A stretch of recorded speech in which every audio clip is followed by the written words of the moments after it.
Hello and welcome to personal finance bulletin money time. मैं हूं आपके साथ मीनू शर्मा और मैं आपको बताऊंगी आपकी जेब और जिंदगी पर असर डालने वाली पर्सनल फाइनेंस, बिजनेस और पॉलिसी से जुड़ी तमाम बड़ी खबरें। लेकिन इसके अलावा हम सभी जानते हैं कि आने वाली 1 फरवरी को देश का आम बजट पेश किया जाएगा और अब से हम मनी टाइम में हर एपिसोड में आम बजट को लेकर एक बड़ी अपडेट आपको जरूर देंगे। तो चलिए फटाफट शुरू करते हैं मनी टाइम।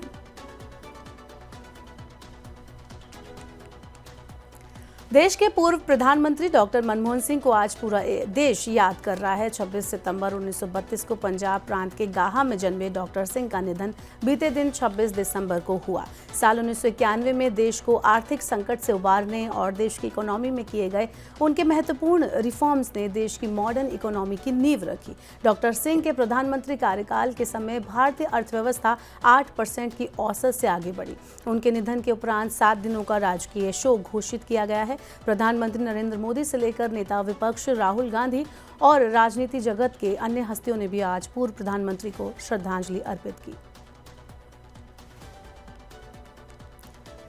महंगे रिचार्ज प्लान की मार झेल रहे ग्राहकों के लिए अब राहत आनी शुरू हो गई है। एक तरफ जहां ट्राई ने पहले 10 रुपए के रिचार्ज लाने की बात की, तो वहीं अब रिलायंस जियो ने पहल करते हुए अपने ग्राहकों के लिए एक अनलिमिटेड 5G प्लान लॉन्च किया है। इसके पीछे की अहम वजह अक्टूबर महीने में रिलायंस जियो के यूजर बेस में आई कमी को बताया जा रहा है।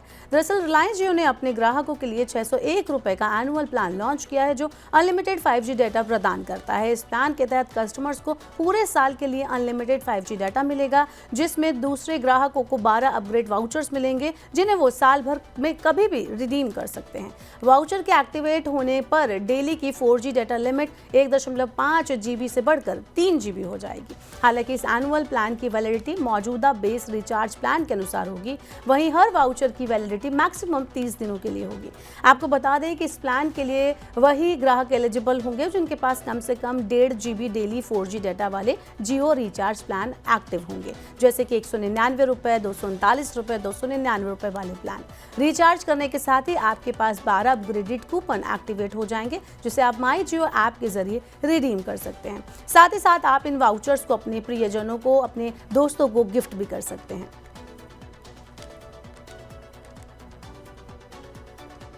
चलिए अब बात करते हैं हमारी आम बजट स्टोरी की, जिसकी मैं मनी टाइम की शुरुआत में बात कर रही थी। इस बार के बजट में 62,500 किलोमीटर रूरल रोड्स बनाने का प्लान कर रही है सरकार। इन सड़कों को 25,000 गांव से जोड़ा जाएगा। बता दें कि ये सड़कें प्रधानमंत्री ग्रामीण सड़क योजना के तहत बनाई जाएंगी, जिससे ग्रामीण इलाकों में कनेक्टिविटी बढ़ेगी, जिसके लिए इस बार के बजट में प्रधानमंत्री ग्रामीण सड़क योजना का बजट भी बढ़ाए जाने की उम्मीद है। आपको बता दें कि फाइनेंशियल ईयर 2024-25 के लिए प्रधानमंत्री ग्राम सड़क योजना का आवंटन 16,000 करोड़ रुपए था। वहीं फाइनेंशियल ईयर 2023-24 के लिए बजट 14,800 करोड़ रुपए था। इस बार के बजट में, जो कि फाइनेंशियल ईयर 2025-26 के लिए पेश किया जाएगा, सरकार इस स्कीम का आउटले करीब 10% तक बढ़ा सकती है।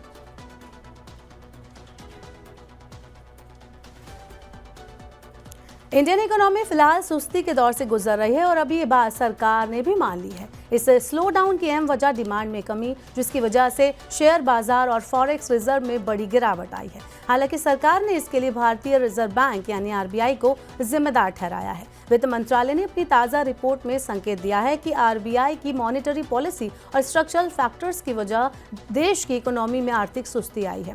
इस स्लो डाउन पर वित्त मंत्रालय ने पहली बार आधिकारिक टिप्पणी की है, जिसमें RBI को बलि का बकरा बनाया गया। आपको बता दें कि वित्त वर्ष 2024-25 की दूसरी तिमाही में देश की आर्थिक विकास दर घटकर 5.4% रह गई थी, जो कि पिछली 7 तिमाहियों का निचला स्तर है। इस वजह से RBI पर ब्याज दरों में कटौती का दबाव बढ़ गया है, जबकि केंद्रीय बैंक ने महंगाई को काबू में रखने के लिए दिसंबर में लगातार 11वीं बार पॉलिसी रेट में कोई भी बदलाव नहीं किया। 2024 की आखिरी तिमाही भारतीय बाजारों के लिए अच्छी नहीं रही। अक्टूबर के बाद से शुरू हुई विदेशी संस्थागत निवेशकों की बिकवाली, चीन की इकोनॉमी का बूस्टर डोज और खराब अर्निंग सीजन के कुछ ऐसे महत्वपूर्ण ट्रिगर हैं जिन्होंने भारतीय बाजारों को परेशान किया, जिसके दबाव में BSE का सेंसेक्स 85,978 अंक के ऑल टाइम हाई से टूटकर अब 26 दिसंबर को 78,472 अंक के स्तर पर रहा।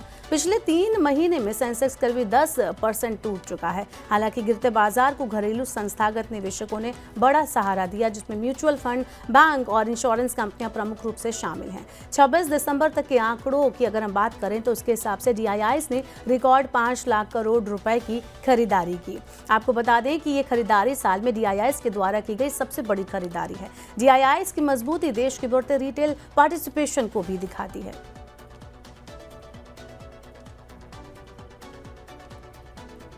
बात करते हैं EPFO की। कर्मचारी भविष्य निधि संगठन यानी EPFO प्रोविडेंट फंड खाते से जुड़े 5 नए नियम लागू करने जा रहा है, जिसमें सबसे बड़ा बदलाव है कि आप नए साल में बैंक ATM के जरिए PF का पैसा निकाल सकते हैं। इस कदम से देश के लगभग 7 करोड़ लोगों को काफी फायदा होने वाला है। हालांकि PF निकालने के नियम पहले की तरह ही लागू रहेंगे, यानी कि आपको पहले अप्लाई करना होगा। एक बार PF क्लेम को अप्रूव होने के बाद आप इस रकम को ATM के जरिए निकाल सकते हैं। इस मामले पर श्रम मंत्रालय का कहना है कि नई सेवा शुरू होने के बाद आपको अपना PF का पैसा निकालने के लिए 7 से 10 दिन का इंतजार नहीं करना होगा, जिससे खाता धारकों का जो बहुमूल्य समय था वो बचेगा। EPFO होने वाले सभी बदलावों को समझने के लिए आप हमारा वीडियो देख सकते हैं, जो हमारे YouTube चैनल पर अवेलेबल है।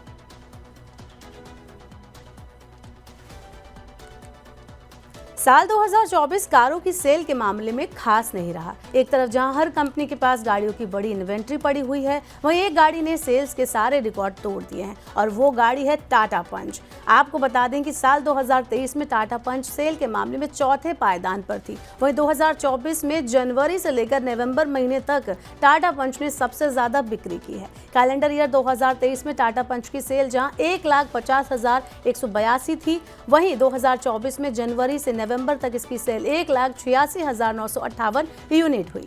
माना जा रहा है कि साल खत्म होते होते ये आंकड़ा 2 लाख के नंबर को भी क्रॉस कर जाएगा।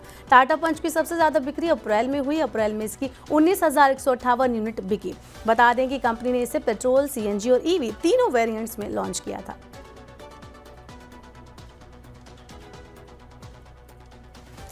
क्या आप भी क्रेडिट कार्ड का इस्तेमाल करते हैं? अगर हाँ, तो आपके लिए ज़रूरी खबर है। क्रेडिट कार्ड का इस्तेमाल करने वाले लोग, आपके लिए एक अपडेट आया है। सुप्रीम कोर्ट ने लेट पेमेंट करने वाले ग्राहकों के लिए एक बड़ा आदेश दिया है, जिसके तहत अगर आपने क्रेडिट कार्ड की पेमेंट समय पर नहीं की है तो बैंक्स आपसे बकाया राशि पर 30% से भी ज़्यादा दर वसूल सकते हैं, यानी कि आपको ज़्यादा ब्याज देना पड़ेगा। सुप्रीम कोर्ट ने एक याचिका की सुनवाई को खारिज करते हुए बैंकों को लेट पेमेंट करने पर 30% से ज़्यादा दर से ब्याज वसूलने की खुली छूट दी है। सुप्रीम कोर्ट ने national consumer dispute redressal commission यानी कि NCDRC के 16 साल पुराने फैसले को खारिज कर दिया है। इसके बाद बैंक ग्राहकों से क्रेडिट कार्ड बकाया राशि पर 30% की दर से ब्याज वसूल करने के लिए आज़ाद है।